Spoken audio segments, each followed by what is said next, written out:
automatismos, hay un montón de patrones, muchos de los cuales se han formado en nuestra niñez, que de manera automática controlan nuestra conducta.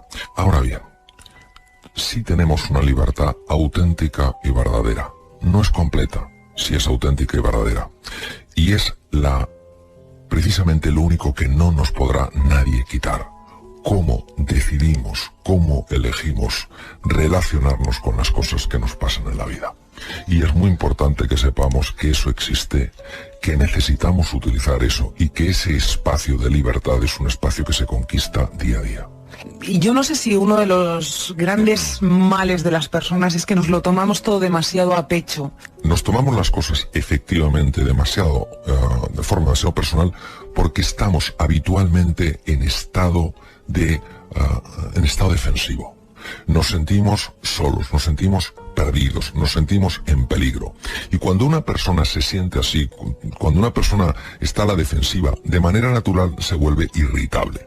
Cuando alguien está irritable, el comentario más nimio puede producir una sensación incómoda en esa persona y reaccionar de una manera, digamos, agresiva o violenta. Si nosotros fuéramos un poquito más conscientes de que solo se crece en compañía con las otras personas, que la cosa más hermosa del mundo es la generosidad, que hacer algo por los demás es la fuente de la felicidad. Si disfrutamos con el éxito de los demás, si aparcamos nuestras envidias y celebramos pues esos pequeños triunfos que otras personas tienen, si entendemos que no hay enemigos, sino sencillamente maestros que nos ayudan a mejorar en algunas cosas, entonces no nos acercamos al mundo en esta situación tan defensiva, sino en una situación mucho más de explorar, de comprender, de conocer. Y ahí está el origen de toda grandeza. A todos nos gusta cuando hacemos algo por alguien que haya pues un agradecimiento, un simple decirnos gracias, un reconocimiento, el que sea. Y esto es perfectamente válido. Esto no es generosidad, esto es un intercambio comercial. Yo te doy un lápiz para que tú me des un bolígrafo. Y si tú no me das el bolígrafo, yo me siento frustrado y empiezo a verte de una forma negativa. La generosidad es que yo te doy algo sin esperar nada a cambio. Si me das algo, estupendo, claro que me gusta. Pero si no me lo das, no me frustro, no albergo resentimiento, no hay esta sensación de irascibilidad e irritabilidad hacia ti. Desde mi punto de vista, todos los procesos que lesionan al ser humano empiezan en el egoísmo. El egoísmo no quiere decir que no me pueda cuidar a mí mismo, es fundamental que me cuide a mí mismo para poder cuidar a los demás. El egoísmo es cuando yo me convierto en el único centro de todo. A las demás personas las convierto en objetos que solo sirven para conseguir mis fines. El origen de toda grandeza es la generosidad. Lo que pasa es que desde el punto de vista del ego, cuando el ego es muy estanco, la generosidad se vive como una pérdida. Y entonces hace todo lo posible para que no exista esa generosidad. ¿Qué ocurre? Que en el momento en el que, a pesar de esa tendencia que tienes a cerrarte y a no ser generoso, eres generoso, metes luz en el interior y entonces la oscuridad empieza a desvanecerse. El ego no es ni bueno ni malo, es oscuridad. ¿Y cómo se saca la oscuridad de una habitación? No podemos sacarla, no existe ese hecho de poder sacar la oscuridad se desvanece en presencia de luz. El frío, curiosamente, no tiene, digamos, una realidad en sí mismo. El frío es la ausencia de calor. Pues pasa lo mismo con la oscuridad es la ausencia de luz. La generosidad es luz. Para perdonar también se necesita ser generoso, ¿no? Sí, y aquí hay que hacer una distinción fundamental. Muchas veces en el lenguaje coloquial se dice, sí, perdonas pero no olvidas y tienes que olvidar. Vamos a ver.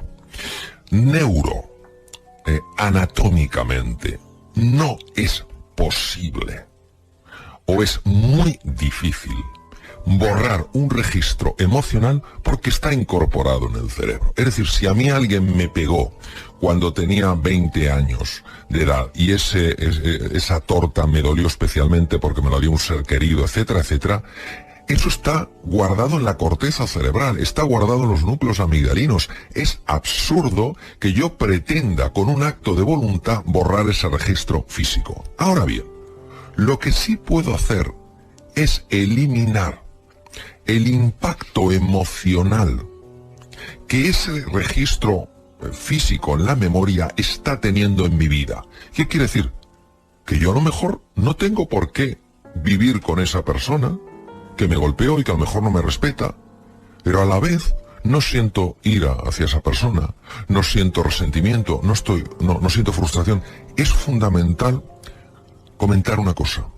Cuando alguien perdona de verdad, es decir, deja de ser esclavo de ese registro emocional, la persona más beneficiada no es la perdonada, es la que perdona. Claro, es importante también tener en cuenta que no nos afectan las cosas que ocurren, sino lo que nos contamos a nosotros mismos que ocurre. Toda experiencia, cuando es grabada en el cerebro humano y en el cuerpo, porque también se graba en el cuerpo, la mente es una conexión, es una red de información que engloba la totalidad del cuerpo y por supuesto el cerebro. Hay 3 elementos en esa experiencia. El primero es el hecho físico. Vamos a imaginar que, yo qué sé, se me cae una pluma valiosísima y se me rompe. Eso es un hecho físico, eso es constatable, son datos, no son opiniones. El segundo elemento de la experiencia es la emoción que yo experimento en ese momento. Será una emoción de pérdida porque es un objeto valioso, porque me la ha regalado una persona que me quiere muchísimo, y eso es natural, a todos nos ocurre. La emoción será más o menos intensa dependiendo de un montón de elementos, fundamentalmente del temperamento, y eso se nace con ello. Bien. El tercer elemento es el elemento clave. Es la interpretación, la evaluación que yo estoy haciendo en ese momento de lo que ha ocurrido. ¿Cómo nos afecta la ira, la angustia a nivel físico? Bien, primero hay que distinguir una emoción de un sentimiento y luego hay que distinguir una emoción de un estado emocional. Una emoción es un proceso exclusivamente fisiológico, es algo que ocurre en el cuerpo, sea en la musculatura en forma de tensión, sea en el corazón en forma de un aumento del gasto cardíaco, sea lo que sea. Un sentimiento es la captación mental de lo que ocurre en el cuerpo. Tener momentos de enfado, tener momentos de desesperanza, tener momentos de tristeza es consustancial con la naturaleza humana. Y eso tiene una repercusión a nivel fisiológico que el cuerpo tolera razonablemente bien. Salvo que sea excesivo, salvo que la descarga de ira sea tremenda, la tristeza, pues de hecho hay un síndrome que se llama el síndrome de Takotsubo, que fue descrito en el mundo de la cardiología. Takotsubo es el tipo de trampas que utilizan en el Japón para capturar pulpos, que se ha visto en situaciones de estrés o tristeza máxima. Es una cardiopatía que se produce de forma prácticamente inmediata, donde el corazón verdaderamente ante esa tristeza máxima, ante ese sentimiento afectivo de tan profunda intensidad, realmente se produce un daño en el corazón, y es más, el corazón toma la forma de una trampa de pulpo como las que se utilizan en el Japón, ¿no? En la enfermedad de Takotsubo. Ahora bien, una cosa muy distinta es un estado emocional. Cuando una persona vive en la tristeza, es decir, es una persona, ¿qué voy a decir? Triste. Es una persona iracunda, es una persona amargada. Los estados emocionales, es decir, situaciones emocionales sostenidas en el tiempo, como la tristeza vital, el resentimiento sostenido, la frustración existencial, hoy en día se consideran estados tóxicos de la mente. Y todos ellos tienen repercusiones en distintos órganos. Por ejemplo, dañan el corazón, favorecen la aparición de arritmias, favorecen la hipertensión arterial, empeoran una diabetes, suben los niveles de glucemia, dificultan la activación del páncreas, dañan al cerebro, son capaces de matar neuronas específicamente en un área clave que es el hipocampo. A nivel del sistema inmune se sabe, pero además con claridad meridiana, que baja la actividad del sistema inmune, es más, puede alterar incluso el sistema inmune y tener algo que ver en las enfermedades autoinmunes. A nivel del aparato digestivo, no solamente es que altera el funcionamiento, lo que es el proceso de digestión, es que altera el microbioma. El microbioma es la masa de bacterias que existen dentro del tubo digestivo, fundamentalmente del colon, y que están afectando en su dinámica incluso el funcionamiento cerebral.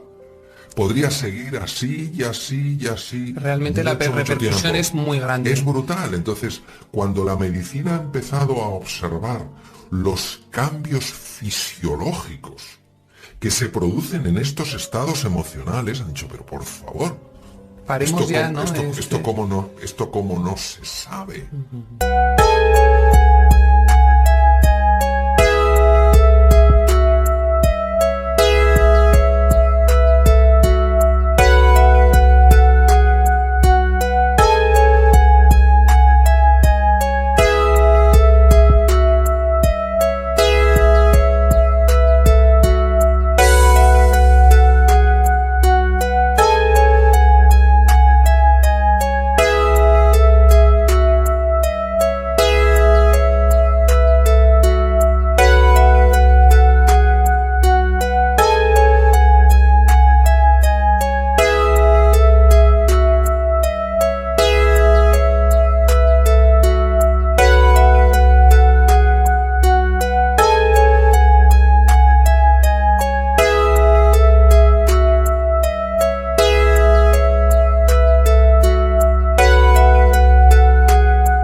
Esto como no se comprende, esto como no se integra en una nueva forma de vivir. Hay que tener en cuenta que los estados emocionales, como he comentado, son estados fisiológicos, que obviamente pueden ser desencadenados por pensamientos, etcétera, etcétera.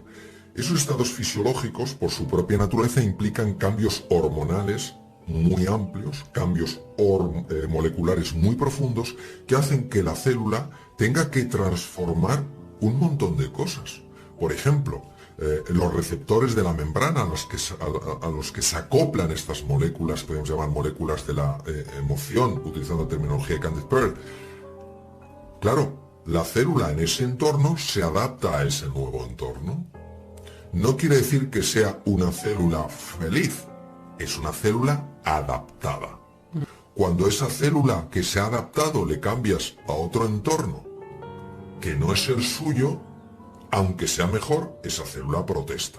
Bueno, hay personas que dicen, cuando he cambiado mi nutrición y por una más saludable según los parámetros habitualmente reconocidos, sabiendo que el tema de nutrición es un tema de extraordinaria complejidad, y resulta que como que me sienta mal.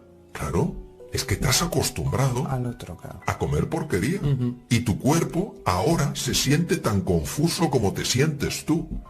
Si tú te mantienes en eso, aguantando esa nueva fase de adaptación, verás como al ofrecer algo mucho mejor que lo que había, tus células de repente empezarán a funcionar mejor y te encontrarás con más vitalidad, con más energía, con más alegría, con más claridad mental. Creemos que una célula se adapta inmediatamente cuando le ofreces un entorno mejor. No es así. ¿Cómo les podemos dar una pauta para que se enganchen a ese pensamiento positivo o a ese ver las cosas de una forma más optimista? Los hábitos acaban determinando nuestro destino. Si quieres cambiar tu destino, tienes que cambiar tus hábitos. Cambiar un hábito no es nada fácil. Nada fácil. Porque está integrado incluso a nivel celular. O sea, no es una cosa solamente de cambiar una idea. Es que nuestras creencias, nuestras vivencias de certeza están a nivel molecular. Es decir, un cerebro, para que nos hagamos una idea, un cerebro de una persona que cree que es estúpida, es un cerebro que ha integrado esa estupidez y tiene bloqueados montones de circuitos cerebrales. Aunque esa persona sea súper inteligente, que lo es, seguro. Pues es el tremendo poder que tiene lo sutil en lo físico, el fondo en la forma. Cuando esa persona empieza a abrirse a que es mucho más que lo que ella cree que es, ese cerebro empieza a liberarse de la carga. Esto implica un hábito. ¿Qué he visto yo y cuál es la estrategia que publico y escribo? La única estrategia que yo he visto que funciona. Y mira que he dado vueltas. La primera es, tienes que ser consciente de lo que está en juego. Tienes que sentir algo que para mí hay dos palabras Bueno, hay 3 palabras de tremenda importancia. Y una de ellas, que es la que viene a cuento, es inspiración. Tienes que sentir la inspiración. La inspiración no es una idea bonita. La inspiración es el reconocimiento a nivel visceral de que hay algo en juego de extraordinaria importancia. Entonces, hablo de esa inspiración a nivel profunda, que la puedes obtener en una conversación con un amigo, en una película, leyendo un libro, escuchando a lo mejor un podcast, pero reconoces que es esa porque te conmueve. Puedes encontrar inspiración, por ejemplo, en grandes biografías de personas que han subido desde los pozos más profundos a las alturas más extraordinarias.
Tienes la inspiración. ¿Por qué está importante la inspiración? Porque es la energía.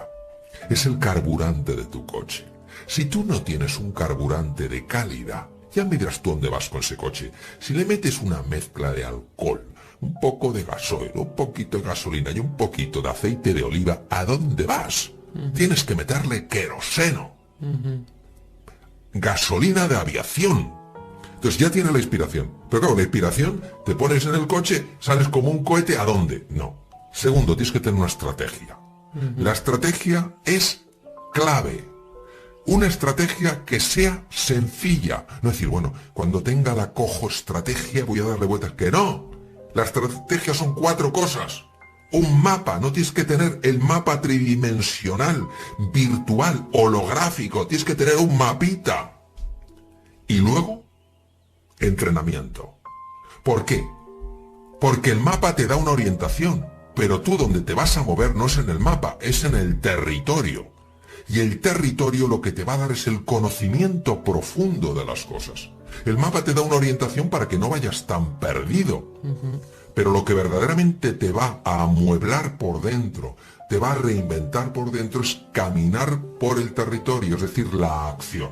Entonces, si tú tienes tu gasolina, tienes tu pequeño mapa de carreteras, tú ya te vas moviendo y aprendiendo el arte de la conducción. ¿Qué queremos? Queremos cambiar hábitos sin esfuerzo. Queremos cambiar hábitos. A mí no me interesa que me diga qué es lo que quiero, porque a mí dígame cómo lo hago. Pero si usted no tiene un qué y un por qué, todo cómo le sobra. Es como esa cita que es: quien no tiene un puerto a dónde ir, ninguna dirección es favorable, o algo así. Entonces, si no tenemos una inspiración, una visión algo ilusionante, si no tenemos una estrategia, aunque sea sencilla, para ponernos en marcha, si lo que te permite el mapa es ponerte en marcha, pues si no tienes un mapa, la sensación de estar perdido es tan angustiosa que te bloqueas. Tienes un mapa, y entonces, como todo ser humano es inteligente y capaz de aprender, tú vas encontrando los recursos a medida que caminas. Los recursos no aparecen si no caminas. Si no comienzas a caminar.